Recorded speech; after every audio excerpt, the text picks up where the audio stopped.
श्री राधा वल्लभ श्री हरिवंश श्री जी की असीम अहेतु की कृपा और गुरुजनों के आशीर्वाद और इच्छा से आज हम हरिवंश महाप्रभु जी के जीवन चरित्र के विषय में जानेंगे। जी हाँ, गोस्वामी श्री हरिवंश चंद्र महाप्रभु जी के जीवन के बारे में आज हम जानने का प्रयत्न करेंगे। उनका अवतार इस धराधाम पर क्यों हुआ, उनका अवतार लेने का प्रयोजन क्या था। श्री महाप्रभु जी के अवतार लेने की जो भूमिका थी वो निर्भृत निकुंज में ही बनाई गई थी। जी हाँ, जहाँ सिर्फ और सिर्फ सहचरियों का ही प्रवेश संभव है, उस निभृत निकुंज में जब महारास का दिव्य आनंद छाया हुआ था और उस दिव्य आनंद के बीच ललिता जी के मन में ऐसा विचार आया कि क्यों ना इस अद्भुत आनंद को इस धराधाम के व्यक्ति भी महसूस कर सके, वे भी इसका अनुभव कर सके। तब ललिता जी ने हम सब पर कृपा कर कर इस बात को श्री जी के समक्ष रखा और कहा कि क्या इस अद्भुत सुख को धराधाम का व्यक्ति भी अनुभव कर सकता है। श्री जी अपनी सखियों की, अपनी सहचरियों की बात कभी नहीं टालती हैं। तब श्री जी ने ललिता जी की बात सुनकर उन्हें इसकी अनुमति दे दी और श्री जी की अनुमति मिलते ही लालजू ने भी अपनी अनुमति दे दी। जैसे कि श्री जी अपनी सहचरियों की बात नहीं टालती हैं, वैसे ही लालजू कभी श्री जी की बात नहीं टालते हैं। इस तरह ये बात तय हो गई कि इस महाराज के अद्भुत सुख को, इस अद्भुत प्रेम को पृथ्वी पर भी प्रकट अवश्य किया जाएगा। पर अब प्रश्न ये उठा कि इस महाराज के जो सुख का अनुभव है उसे व्यक्त करेगा कौन, क्योंकि ये कोई मामूली बात तो है नहीं है। इसे प्रकट करने के लिए भी कोई बहुत ही महत्वपूर्ण व्यक्ति चाहिए जो इस अद्भुत रस को समझने की पहले योग्यता भी दे और फिर इसका आस्वादन भी कराए। तब बहुत विचार करने पर श्री जी ने कृपा की और श्यामा शाम के प्रेम स्वरूप वंशी जी को आदेश दिया गया कि वे इस धराधाम पे अवतार ले और इस अद्भुत प्रेम को जो योग्यता रखता हो उस तक इसे अवश्य पहुंचाए। इस तरह हरिवंश महाप्रभु जी वंशी का अवतार इस धराधाम पर अवतरित हुए। श्री हरिवंश महाप्रभु जी ही एक ऐसे आचार्य हैं जिनका जन्म ब्रज में हुआ है। जी हाँ, मथुरा से 15 किलोमीटर दूर वाद ग्राम में हरिवंश महाप्रभु जी का जन्म हुआ था। इनके पिता का नाम श्री व्यास मिश्र था और इनकी माता का नाम तारा देवी। इनका जन्म संवत 1530 वैशाख शुक्ल की एकादशी सोमवार के दिन हुआ था। जब से ये अपनी माता के गर्भ में आए थे तब से ही एक अद्भुत परिवर्तन इस धराधाम पे शुरू हो गया था। जब इनकी माता तारा देवी के गर्भ में ये आए तब से ही कई साधु संत जो अत्यंत अत्यंत गोपनीय स्थानों पर है कि तपस्या किया करते थे, वे श्री व्यास मिश्र जी और तारा देवी के घर आने लगे। तारा देवी की परिक्रमा करते, उन्हें साष्टांग दंडवत प्रणाम करते और दर्शन करके वापस लौट जाते। इस तरह पूरे 9 मास यही क्रम चलता रहा। अनेक अनेक संत साधु आया करते और तारा देवी के दर्शन करके कृतकृत्य होकर अत्यंत प्रसन्न होकर वापस लौट जाते। वे सभी संत महात्माओं को इस बात की अनुभूति हो गई थी कि इस धराधाम पे कौन आने वाला है। जब महाप्रभु जी अपनी माता के गर्भ में थे तो उनकी माता का तेज अद्भुत ही हो गया था। उनका प्रभाव इतना तेजस्वी, ओजस्वी और आकर्षक करने वाला हो गया था कि जो भी उन्हें देखता था उनकी ओर आकर्षित हो जाता था। जो भी उन्हें देखता था एक अद्भुत प्रेम, एक अद्भुत अपनेपन में डूब जाता था। ऐसा प्रभाव गर्भ से ही उनका पड़ने लगा था। जब वे इस धराधाम पे जन्म उनका हुआ तो एक अद्भुत ही आनंद छा गया।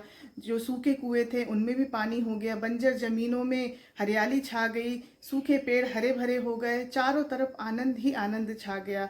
ऐसी अद्भुत खुशी और आनंद छाया। सेवक जी महाराज तो सेवक वाणी में कहते हैं कि जैसे हमारे नंद नंदन, हमारे कृष्ण कन्हैया के जन्म पर चारों दिशाओं में आनंद ही आनंद छा गया था, वैसे ही हरिवंश महाप्रभु जी के जन्म के अवसर पर ही चारों दिशाओं में अत्यंत ही अद्भुत आनंद छा गया। इस तरह से हरिवंश महाप्रभु जी का जन्म हुआ। हरिवंश महाप्रभु जी की बाल लीलाएं भी बड़ी ही अद्भुत थी। उन्होंने मात्र 6 महीने की अवस्था में ही राधा सुधा निधि का गायन किया। उनकी बाल लीलाएं अत्यंत ही अद्भुत है। सेवक जी महाराज कहते हैं कि उनकी बाल लीलाओं को लिखने में मैं समर्थशाली नहीं, उन्होंने सेवक वाणी में ये बात लिखी है। इतनी अद्भुत अद्भुत लीलाएं हमारे हरिवंश महाप्रभु जी करते हैं। हरिवंश महाप्रभु जी जैसे जैसे बड़े होने लगे वैसे वैसे वे अपने सखाओं के साथ खेलने लगे।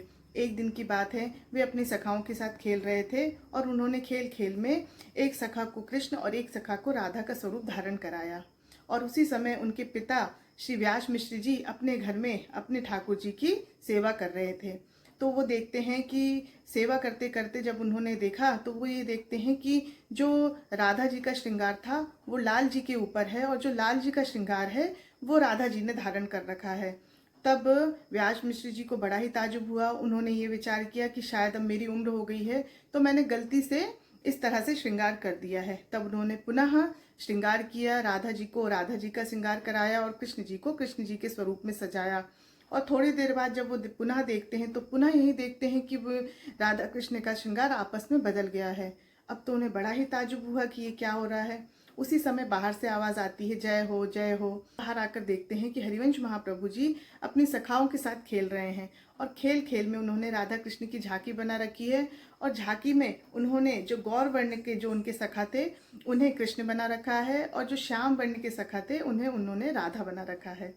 जब उन्होंने ये दृश्य देखा तब वे बहुत ही आश्चर्यचकित हुए और बहुत आनंदित भी हुए। वे समझ गए कि ये बालक कोई साधारण बालक नहीं है, ये अवश्य ही कोई अवतारी पुरुष है। उन्होंने मनी मन उन्हें प्रणाम किया। इसी तरह एक समय की बात है कि हरिवंश महाप्रभु जी अपने मित्रों के साथ खेल रहे थे और खेलते खेलते उनकी जो गेंद है वो उनके आंगन में बने कुएं में गिर गई। जिस तरह कृष्ण कन्हैया यमुना नदी में कूद पड़े थे गेंद लेने के लिए, उसी तरह हरिवंश महाप्रभु जी उस गेंद के पीछे पीछे उस कुएं में कूद गए। सब सखाओं ने जब देखा कि हरिवंश महाप्रभु जी इस कुएं में कूद गए तो वे सब बहुत डर गए और उन्होंने तुरंत व्यास मिश्र जी को वहां बुलाया। व्यास मिश्र जी तो अत्यंत ही व्यथित हो गए। वे क्या देखते हैं कि देखते ही देखते उस कुएं में से एक दिव्य प्रकाश प्रकाशित होने लगा और हरिवंश महाप्रभु जी मुस्कुराते हुए अपने हाथों में एक श्री विग्रह को लेकर ऊपर आ रहे हैं। हरिवंश महाप्रभु जी निकले और उन्होंने उनका नाम श्री राधा नवरंगी लाल रखा। जी हाँ, देववन में आज भी श्री राधा नवरंगी लाल की अष्टयाम सेवा की जाती है। जब तक वे देववन में रहे तब तक उन्होंने श्री राधा नवरंगी लाल की आराधना सेवा पूजा की। हरिवंश महाप्रभु जी जब बड़े हुए और समय आने पर उनका विवाह किया गया। विवाह के पश्चात उनकी 4 संतानें हुई जिसमें 3 पुत्र और 1 पुत्री थी।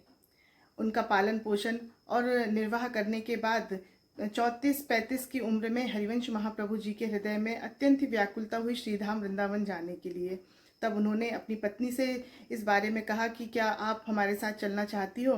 तब उनकी पत्नी ने बच्चे छोटे होने के कारण, जिम्मेदारी निभाने के कारण उनके साथ चलने में असमर्थता जताई। तब वे खुद ही श्रीधाम वृंदावन की ओर चल पड़े। घर से निकलने के बाद जब चलते चलते रात्रि का समय आया तो उन्हें एक गांव चिरथावल पड़ा जहां रात्रि होने के कारण उन्हें विश्राम करना पड़ा।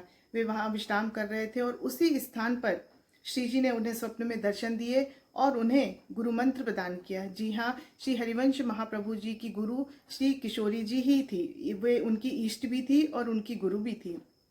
श्री किशोरी जी ने हरिवंश महाप्रभु जी को गुरु मंत्र दिया और जो हित की उपाधि है, जो हम आज श्री हित हरिवंश महाप्रभु जी कहते हैं, वो हित की उपाधि भी श्री किशोरी जी ने ही हरिवंश महाप्रभु जी को दी थी।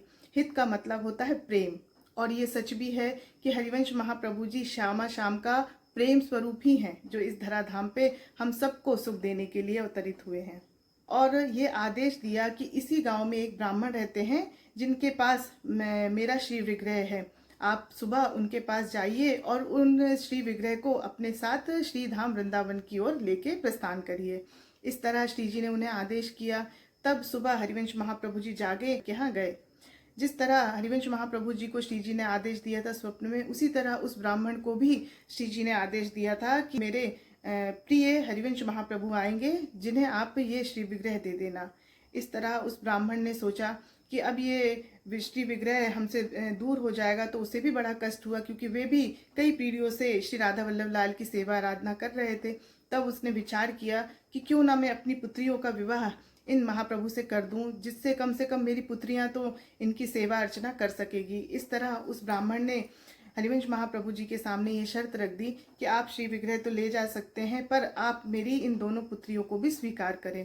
इस तरह हरिवंश महाप्रभु जी ने श्री जी की इच्छा जानकर उन दोनों कन्याओं से विवाह किया और श्री धाम वृंदावन की ओर प्रस्थान किया। धाम वृंदावन सघन वन था। ऐसा कहा जाता है कि इतनी घने लताएं थी वहां पर कि सूर्य का प्रकाश भी धरती को स्पर्श नहीं करता था। इस घने वन में असंख्य हिंसक जानवर थे जिनके बीच में हरिवंश महाप्रभु जी निडर होकर रहते थे। उन्होंने निडरता के साथ वहां प्रवेश किया। तब उन्होंने श्री धाम वृंदावन में पहुंचकर यमुना नदी के किनारे एक ऊंची सी टेर देखकर निकुंज की सुंदर लता पताओं के बीच श्री श्यामा श्याम को विराजित कर दिया और काफी लंबे समय तक हरिवंश महाप्रभु जी ने वहां राधा वल्लभ लाल जी को लाल लड़ाया।